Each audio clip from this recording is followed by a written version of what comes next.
দুপুর গড়িয়ে বিকাল, বিকাল গড়িয়ে সন্ধ্যা চলে আসলো। আর সন্ধ্যা নামার সাথে সাথেই আমি চলে গেলাম কনেকে সাজানোর জন্য। বিকাল বেলাতেই আমাদের গায়ে হলুদের স্টেজ কমপ্লিট হয়ে গিয়েছে। আর এখানে বৃষ্টির জলটা অনেক শুকিয়ে গিয়েছে। যেহেতু সন্ধ্যার পরে গায়ে হলুদের খাবার দাবারের আয়োজন করতে হবে, তাই এখন থেকে কাটাকুটি স্টার্ট। আর আমিও একটু চুলগুলোকে স্ট্রেট করে নিয়েছিলাম। যেহেতু সন্ধ্যার পরেই হচ্ছে ত্রিনাকে মানে আমার কাকাতো বোনকে আমি সাজাবো, যার কারণে আমি আগে আমার যা যা করার ওইটা করে নিলাম।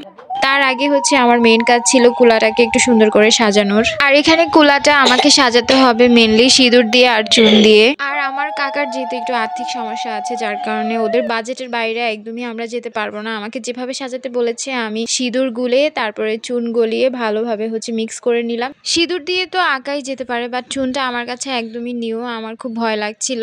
তারপর অনেকক্ষণ চিন্তা করার পরে ভাবলাম যে একটা মেকআপ ব্রাশ নিয়ে আসি, তাহলে আর চুনটা আমার হাতে ধরতে হবে না। কারণ চুনটা একটু ধরার পরে আমার হাতটা কেমন একটু জ্বলা স্টার্ট হয়েছে। তাই পরে মেকআপ ব্রাশ দিয়ে চুনটাকে আমি ভালো করে গুলিয়ে নিলাম। তারপরে এই ব্রাশটা দিয়েই হচ্ছে আমি ড্রয়িংটা করব।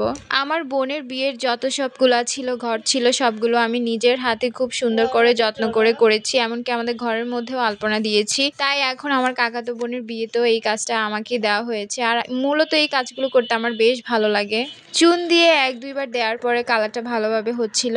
আর সবচেয়ে ভালো মজার ব্যাপার হচ্ছে খুব তাড়াতাড়ি ইজিলি শুকিয়ে যাচ্ছিল। যেহেতু কিছুক্ষণ পর গায়ে হলুদ, আর গায়ে হলুদে মেয়েকে আশীর্বাদ করবে এই কুলাটা দিয়েই, যার কারণে আমাকে সাজানোর আগেই বলেছে এটা সুন্দর করে একটু ডিজাইন করে দেওয়ার জন্য। তাই আমি আমার মতো করে একদম সিম্পল ভাবেই ডিজাইন করলাম। আর সবাই বেশ পছন্দ করেছে কুলাটা, এটা আমার কাছে বেশ ভালো লেগেছে। কুলা সাজানোর পরে আমি ডিরেক্ট চলে আসি আমাদের ঠাকুর ঘরে। ওইখানেই হচ্ছে আমি কনেকে সাজাবো। পার্লারে যাওয়ার মতো অবস্থায় যেহেতু নেই, যার কারণে আমাকেই বলেছে গায়ে হলুদ আর বিয়ের সাজটা কমপ্লিট করে দিতে। তাই আমিও আর না করতে পারলাম না। আমি একদমই ওই রকম ভাবে মেকআপ তেমন করতে পারি না, জাস্ট সিম্পলের ভিতরে যতটুকু পারি অতটুকুই হচ্ছে ওকে করে দেব। আর ওদেরকে আমি মোটামুটি কোনো ওকেশন বা আমার কাছাকাছি থাকলে মাঝে মধ্যেই সাজাতাম, যার কারণে ওরাও জানে আমার সাজগুজের ব্যাপারটা। আর আমিও খুব ইজিলি ওদেরকে সাজাতে পারি, এই কারণেই হচ্ছে আর কোনো সমস্যা হয় না। আর বিশ্বাস করেন সাজানোর পর ওকে খুব সুন্দর লাগছিল। ভিডিওতে কেমন লাগছে আমি জানি না আপনাদের কাছে, বাট সামনাসামনি ওকে খুব সুন্দর লাগছিল দেখতে। একদম পুরো নতুন টুকটুকে লাল বইয়ের মতো লাগছিল।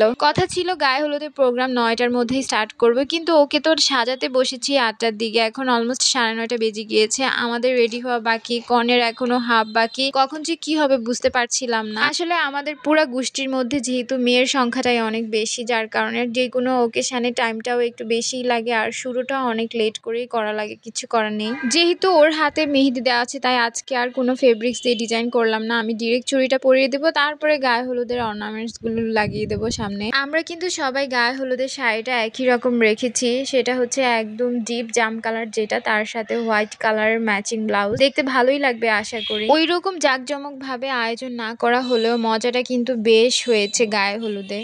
আমরা শুধু আমাদের কাকাকে বলেছিলাম বেশি কিছু লাগবে না, শুধু আমাদের 2টা বক্স হইলেই হবে, তাতেই আমাদের যথেষ্ট।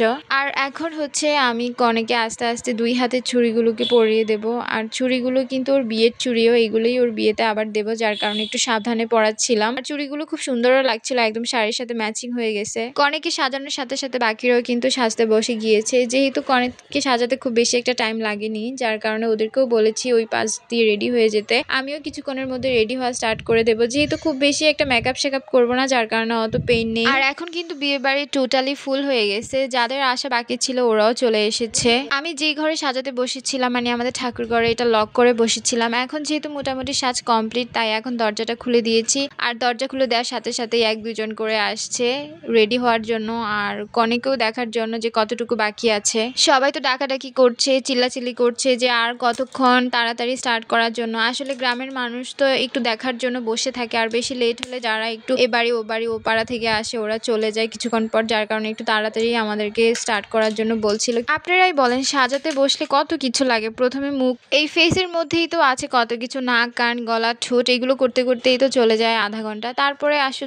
চুল কিভাবে বাঁধবো, কিভাবে করলে ভাল লাগবে, এটা নিয়ে এক ঝামেলা। তারপরে ড্রেস আপ তো আছেই, দেন হচ্ছে জুয়েলারি। সেই কোন দুপুরবেলা লাঞ্চ করেছি, তারপরে বিয়ে বাড়ির এইসব তাড়াহুড়ার কারণে আর খাওয়াতে মনই দিতে পারিনি। কনেকে অর্ধেক সাজানোর পর আমার প্যাট একদম ডাকাডাকি শুরু করে দিয়েছে, তাই সাজানো শেষ করে এসে মুড়ি দিয়ে, নারিকেল দিয়ে, চিনি দিয়ে, জল দিয়ে ভিজিয়ে মেখে খেয়ে নিলাম, ভালোই লাগলো। তারপরে নিজেও রেডি হয়ে নিলাম। আমাদের রেডি হতে খুব বেশি একটা টাইম লাগেনি, হাইস্ট আধা ঘন্টা লেগেছে। তো এখন চলে যাব ডিরেক্ট বাহিরে, তারপরে গায়ে হলুদের আয়োজন স্টার্ট করব।